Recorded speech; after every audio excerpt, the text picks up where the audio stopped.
कौन देगा बल? एक मरना। अर्जुन याद कर, तू वन गया था तो तेरा लड़का हुआ था, तू जा उस लड़के को लेकर। अर्जुन गया वन में, जब तक लड़का बड़ा हो गया था रावण, उसको लेकर आ गया। रावण, हमें युद्ध में तुम्हारी जरूरत है। उसने कहा पिताजी चिंता मत करो, मैं तुम्हारे लिए प्राण देने को तैयार हूं, मरने को तैयार हूं। रावण आया, भगवान द्वारकाधीश ने कहा रावण, तुम कहते हो कि मैं प्राण देने को तैयार हूं, तुम्हारे प्राण चाहिए। रावण कहता है युद्ध के मैदान में मैं मरने को तैयार हूं दादा, मैं मर जाऊंगा। भगवान कृष्ण ने कहा युद्ध के मैदान में तुमसे युद्ध नहीं लड़वाना, चंडी को प्रसन्न करने के लिए कौरव और पांडवों में से एक एक बलि जाना है। कौरव अपने भाई की बलि दे रहे हैं तो हमको तुम्हारी बलि देना है। रावण कहता है दादा मरने को तैयार हूं, परंतु एक दिक्कत है। क्या? अगर मैं कुंवारा मर गया तो ना तो मुझे पिंड मिलेगा ना मुझे तर्पण मिलेगा। 16 सनात का भोजन कभी कुंवारे मरे हुए व्यक्ति को प्राप्त नहीं होता, जो कुंवारी अवस्था में मर गया। ना तो मुझे पिंड मिलेगा ना तर्पण मिलेगा। मैं आहूत बन जाऊंगा, मैं वासुक बन जाऊंगा, मैं फिरता फिरूंगा प्रेत योनि में, मेरी मुक्ति नहीं होगी। एक काम करिए, मेरी शादी कर दो, फिर मैं मर जाऊंगा। भगवान ने कहा अर्जुन देखो, कल इसकी बलि चढ़ना है और एक रात के लिए इसकी शादी करना है, जल्दी लड़की ढूंढो। पूरे हस्तिनापुर में लड़की ढूंढी पर लड़की नहीं मिली।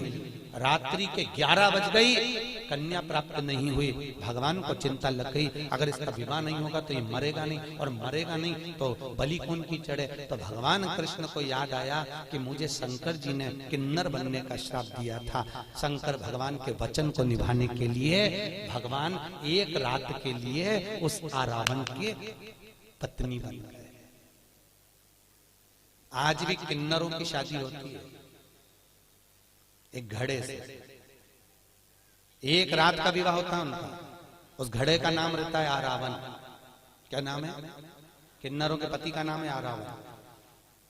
उस घड़े से विवाह होता है, फिर घड़े से ही वो मांग भरते हैं, घड़े से ही मंगल सूत्र पहनते हैं। इसलिए हमारे यहाँ किन्नर मांग भी भरते हैं, मंगल सूत्र भी पहनते हैं, हाथ में चूड़ी पहनते हैं, पाँव में बिछूड़ी पहनते हैं। तो कई लोगों के मन में आता है इनका पति कौन है? इनका पति रावण।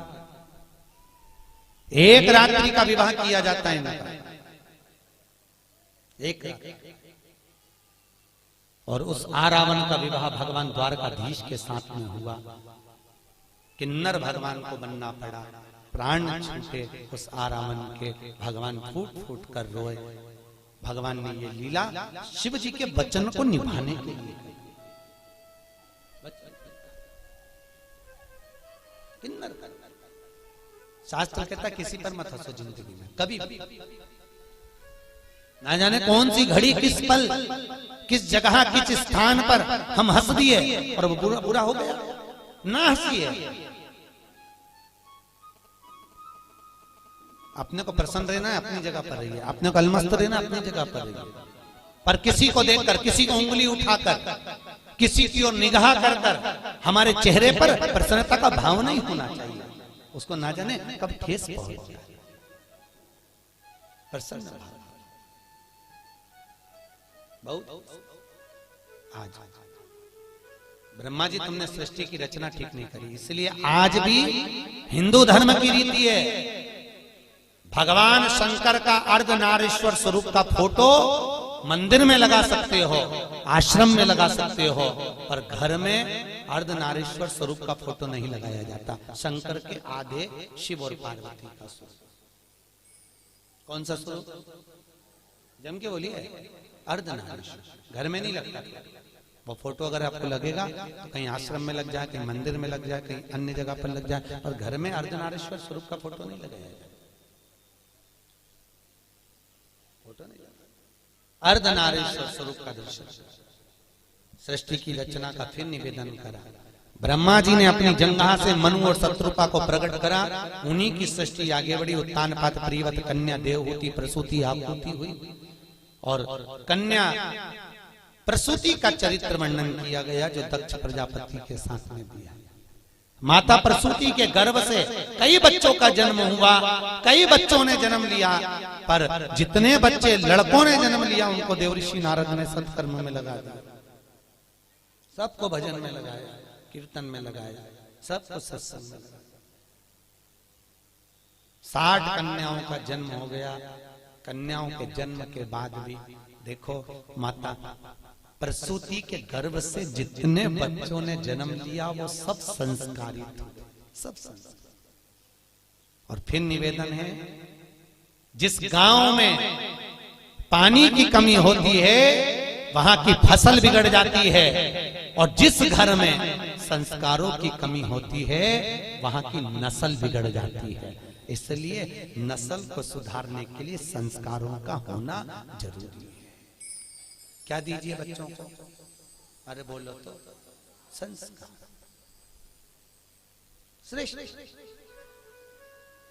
क्यों कहते हैं कि बच्चों को गीता पढ़ाओ? कहीं के लिए कहते हैं? किस लिए कहते हैं? गीता पढ़ाने पर प्रेशर क्यों दिया जाता है? पढ़ाओ बच्चों को गीता। क्यों? आज घर के बच्चे अगर गीता पढ़ लेंगे तो कल ये बच्चे बड़े होकर कोर्ट में गीता पर हाथ नहीं रखेंगे। अगर आज इन्होंने पढ़ ली है तो कल इनको अदालत पर गीता में हाथ नहीं रखना पड़ेगा। इनको पढ़ाई, इनको संस्कार दीजिए। बच्चों को कार मत दो, क्योंकि बच्चों को कार दोगे तो वो बेच कर खा जाएंगे। बच्चों को संस्कार दोगे तो कारों की भी लाइन लगा देंगे। अगर और कार जब शोभा देती है जब उनमें संस्कार हो महाराज। धन जब शोभा देता है जब आपके भीतर नम्रता हो साहब। मालूम पड़े पैसा बढ़ गया और अभिमान बढ़ गया, अहंकार बढ़ गया तो भगवान भी कहते हैं बढ़ने दो, बढ़ने दो। होता है, कई लोग कहते हैं महाराज हमारा पड़ोसी कभी अगरबत्ती नहीं लगा, हमारा पड़ोसी कभी मंदिर नहीं जा, और 4 चौगुना बढ़ते चले जाए। भगवान उसको खूब दे दिया, और हम तो रोज मंदिर जाएं, रोज अगरबत्ती लगाएं, रोज दिया बत्ती करें, रोज भगवान के मंदिर में पहुंचे, तो भी हमको दुख मिल रहा, हमें तकलीफ। कहते कि नहीं कहते लोग? हम ही कष्ट में, हम ही परेशान। हम मंदिर जाते हैं, हम मंदिर जाए तो भी हम परेशान, और हमारा पड़ोसन, हमारी देवरानी, हमारी जेठानी, हमारे रिश्तेदार कभी मंदिर नहीं जाते तो वो तो बढ़ते करिए, बढ़ते करिए। तो ये चरित्र शिव महापुराण में लिखा है। एक बार भगवान विष्णु देवर्षि नारद के साथ पृथ्वी पर निकले। अच्छे से समझ लेना कि तुम्हें दुख क्यों मिल रहा है, और जिसको भगवान ने दिया तो उसको और क्यों दे दिया। अच्छे से समझ। विष्णु और लक्ष्मी, विष्णु और नारद निकले। निकलते समय नारद जी ने भगवान नारायण से कहा मुझे भूख लग रही है बहुत। भगवान ने कहा मुझे भी भूख लग रही है। सामने सेठ जी का घर है, चल वहां से कुछ खा लेते। सेठ जी क्या पहुंचे, ब्राह्मण का रूप रखकर, सेठ जी भिक्षाम देही, सेठ जी भिक्षाम देही। सेठ जी पान चबाते चबाते बाहर निकल कर आए, क्या है? हमें भूख लग रही है महाराज, कुछ होए तो दे दीजिए। सेठ जी बोले तुम्हारा बाप रख के गया जो तुमको दे दो, निकलो यहां से बाहर, फ्री फोकट का है, चलो। सेठ जी ने धक्के मारकर निकाल दिया। नारद जी भगवान नारायण से बोले प्रभु बहुत घोर अपराध हुआ है, अपना अपमान हुआ है, श्राप दो इसको, देव श्राप। ये सेठ कंगाल होना चाहिए, भिखारी होना चाहिए, देव श्राप। भगवान नारायण ने पीछे मुड़कर देखा, दोनों हाथ उठाकर कहा जा 4 चौगुनी लक्ष्मी और बढ़े, तू और करोड़पति बनता चले जा, और धनपति बने। देवऋषि नारद ने भगवान विष्णु को देखकर कहा उसने तुम्हारा अपमान करा, उसने तुम्हें अपशब्द कहा और तुम उसको क्या करो 4 चौगुनी लक्ष्मी और बढ़े। वो पहले से तो सेठ है, और सेठ बन जाए। हाँ बनने दे, चल। नारद जी को बुरा लग गया और आगे गए। भगवान के भूख लग रही, क्या करें? सामने एक बुढ़िया का मकान था, झोपड़ा। आवाज लगाया, माँ भैया हमको भूख लगी है। माता जी ने आकर आसन बिछाया, बिछाकर कहा मैं तुम्हारे लिए पानी लाती हूँ। पानी लाई। क्या बात है? हमको भूख लग रही है। बूढ़ी अम्मा ने कहा महाराज जी हमारे यहाँ तो कुछ है नहीं, केवल एक गाय है, उसी गाय का दूध मैं लेती हूँ, उसी गाय का दूध बचा है, तुम दोनों ले लो। अभी लाती हूँ। गौ माता का दूध लाकर भगवान नारायण और नारद को दिया। दोनों ने पिया, पीकर चले। नारद जी ने कहा कितनी अच्छी माता है, कितनी सेवा करिए प्रभु, इसको आशीर्वाद दीजिए, खूब आगे बढ़े। बेचारी के यहाँ कुछ भी नहीं है, केवल एक गाय है, केवल एक गाय, आप आशीर्वाद दीजिए। भगवान ने पीछे पलट कर देखा, दोनों हाथ उठाकर भगवान विष्णु बोले जा तेरी गाय मर जा। जा तेरी गाय मर जाए। अब पहले से दुखी थी और दुख। देवऋषि नारद को बुरा लगा। नारद जी ने कहा प्रभु जिसको तुमने अपशब्द कहना था उसको अपशब्द नहीं कहा, और बेचारी बुढ़िया ने तुमको दूध पिलाया, बेचारी बुढ़िया ने तुमको पानी पिलाया, और तुम उससे क्या कह रहे उसकी एक गाय और वो भी मर जाए, क्यों? भगवान बोले नारद तू मेरी लीला कभी नहीं समझ सकता नारद, तो मेरी लीला को नहीं समझ पाएगा। नारद ये जो बुढ़िया है ना ये दिन रात मेरा भजन करती है, दिन रात मुझको भजती है, और अंतिम में इसके जब प्राण छूटेंगे अगर इसकी गाय जीवित रहेगी तो इसके प्राण उसमें अटके रह जाएंगे। मेरी गाय किसके पास जाएगी, कसाई निकाट दे ना जाने के, तो मैं इसके मरने से पहले इसका जंजाल मिटाना चाहता हूं, इसलिए मैंने कह दिया तेरी गाय मर जाए, तुम निर्मल मन से मेरे पास मेरी होकर तो दूसरा जन्म नहीं होगा। और सेठ जी को धन बढ़ने का इसलिए कहा अभी तेरे पास धन था और करोड़पति बन जा, तू पैसे को जोड़ जोड़ के जब मरेगा तो सांप बन के उसी घर में बैठा रहेगा, मेरे पास तक नहीं आएगा, और जोड़ और बढ़े और बाद में सब बने तो मेरे पास इसको दिया। कई लोग हमको मकान दिखाने ले जाते महाराज, कई लोग जैन साहब कई लोग मकान दिखाने ले जाते हैं, और मकान दिखाने जब ले जाते हैं ये हमारे बड़े बेटे का रूम है, अच्छा ये छोटे का बेडरूम, अच्छा और ये मंजिले, अच्छा ये बेटे का, महाराज ये रूम हमारा, अच्छा। और उसी रूम में हॉल में एक छिपकली चिपकी थी। कौन चिपकी थी? छिपकली। हमने छिपकली को देखा तो हमसे जजमान ने पूछा महाराज आप रूम नहीं देख रहे, छिपकली को देख रहे। हमने कहा जैसे तुम कह रहे हो ये मेरा है उसी तरह छिपकली भी कह रही ये मेरा है।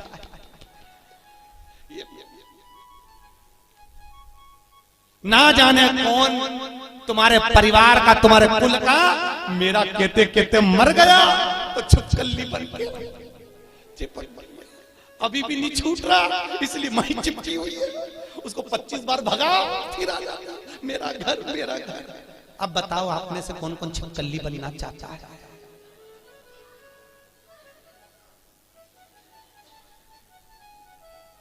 अरे बोलो तरी मोहनपुरा की जी हो।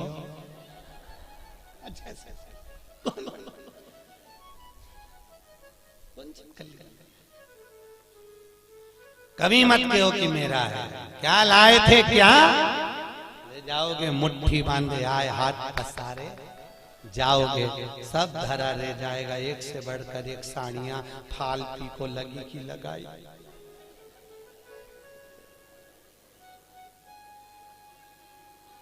फिर जाते जाते ऊपर से याद आएगी पीली वाली तो पीली तुम्हारी पीली रह गई। और यमराज से कहोगे मुझे 3-4 दिन और जिंदा कर दे मैं पीली पहन लूं फिर मर जाऊं।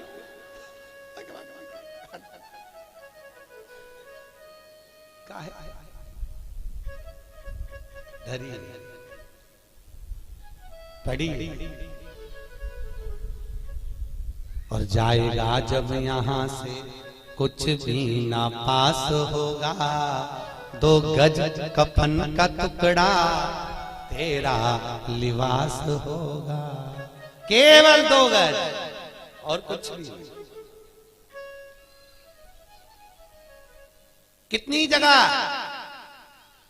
ट्रेन में सफर कराया? अरे बोलो तो जम के। रिजर्वेशन कराया? सीट मिली थी? सोए थे? बस उतनी जगह जिस सीट पे सोए थे। और दूसरी की सीट पे चढ़ने की कोशिश भी मत करना, सामान फेंक देगी। उतनी और उतनी सी जगह। और उसके बाद में भी जगत का झमेला। काकी ने ऐसा बोल दिया, चाची ऐसी बोल दी, बुआ जी ऐसी बोल दी, उन्होंने ऐसा बोल दिया। रोए रोए मरी जा रही। और कितना भी रो लो आखिरी का फोटो में तो स्माइल देना ही पड़ेगा जो दीवार पे टंगेगा। और माला प्लास्टिक के फूल की ऐसी। और डॉक्टर स्माइल देती रहेगी, और वो फोटो के बाद में 16 शराब में नीचे उतरेगा, और नीचे उतर के फिर खीर और पूड़ी को ऐसे मल के चिपकाएंगे और अम्मा स्माइल देगी, और खीर पूड़ी चिपकी रहेगी पूरी साल। वो खीर पूड़ी इसलिए चिपका देंगे